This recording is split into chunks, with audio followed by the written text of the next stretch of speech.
నిర్వహణకు తెలంగాణ ప్రభుత్వం green signal ఇచ్చింది. ఈ మేరకు విద్యాశాఖ కమిషనర్ సిఎస్ శాంతకుమారి ఆదేశాలు జారీ చేశారు. టెట్ నిర్వహణ ద్వారా డిఎస్సి పూర్తి చేసిన 3 లక్షల మంది నిరుద్యోగులకు పరీక్ష రాసే అవకాశం లభిస్తోంది.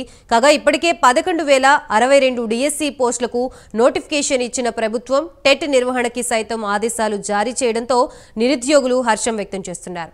డిఎస్సికి ముందే టెట్ నిర్వహించాలని ప్రభుత్వం నిర్ణయం తీసుకున్నట్లుగా తెలుస్తోంది.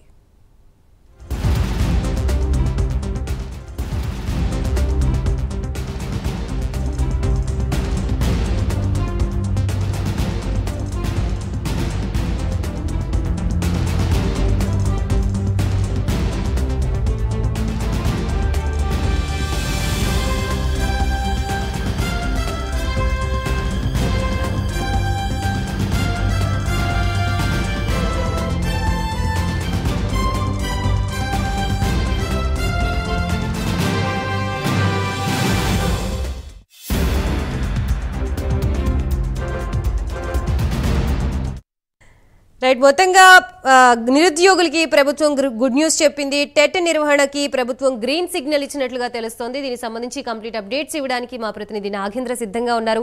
నాగేంద్ర. Thank you అమి.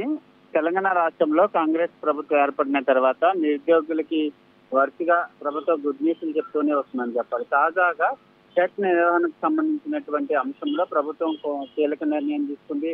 టెట్ ను నిర్వహించాలనేటటువంటి నిర్ణయానికి ప్రభుత్వం రావడం జరిగింది. 1-2 రోజుల్లో ఉత్తర్వులు జారీ చేసేందుకు ప్రభుత్వం సిద్ధమవుతుంది. దీంతో 3 లక్షల మంది నిరుద్యోగులకు ఓరాట కలుగుతుందనే చెప్పాలి. ఎందుకంటే డిఎస్సికి ముందే టెట్ నిర్వహించాలనేటటువంటి నిర్ణయానికి రాష్ట్ర ప్రభుత్వం రావడంతో 11,062 ఉపాధ్యాయుల నియామకాలకు గాను ఈ నెల 29వ తేదీన రాష్ట్ర ప్రభుత్వం నోటిఫికేషన్ విడుదల చేసినటువంటి పరిస్థితి ఉంది. డిఎస్సి రాయాలంటే ముందుగా టెట్ లో తప్పనిసరిగా క్వాలిఫై కావాల్సినటువంటి అవసరం ఉంది. దీంతో టెట్ తప్పనిసరి కావడంతో మరోసారి టెట్ నిర్వహించాలనేటటువంటి అభ్యర్థులు విజ్ఞప్తులు చేయడంతో రాష్ట్ర ప్రభుత్వం స్పందించడం జరిగింది. దీంతో ప్రభుత్వం నిర్ణయం తీసుకుంది. టెట్ ను మరోసారి నిర్వహించాలనేటటువంటి నిర్ణయానికి రావడం జరిగింది. దానిలో భాగంగా త్వరలో ఉత్తర్వులు జారీ చేసేందుకు సిద్ధమవుతుంది. సాధ్యమైనంత త్వరగా టెట్ నిర్వహించాలని, అదేవిధంగా పాఠశాల శాఖ కమిషనర్ కి ప్రభుత్వం ఆదేశించడం జరిగింది. దీంతో రాష్ట్రంలో ఉన్నటువంటి సుమారు 3 లక్షల మంది